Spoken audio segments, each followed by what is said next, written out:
And didn't matter, how I tried to explain things to him. He just was not going to accept me being a younger guy, giving him orders.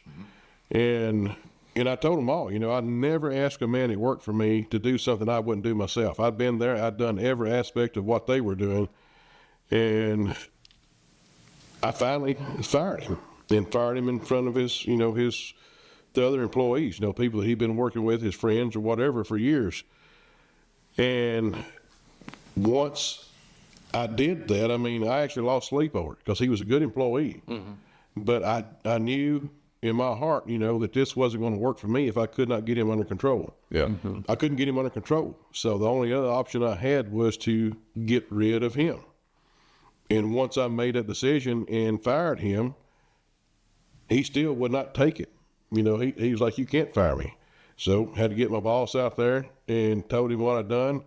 Boss told him, he said, he told you fired. He runs the show out here, hit the road. Yeah. Well, that was the question I had. So as a foreman role, you may not always have that ability, That's been years ago, but back then that's the way we done it, is like the foreman was in charge of his crew. He had to build his crew, had to maintain his crew. If he lost a member or got rid of a member, he had to replace that member.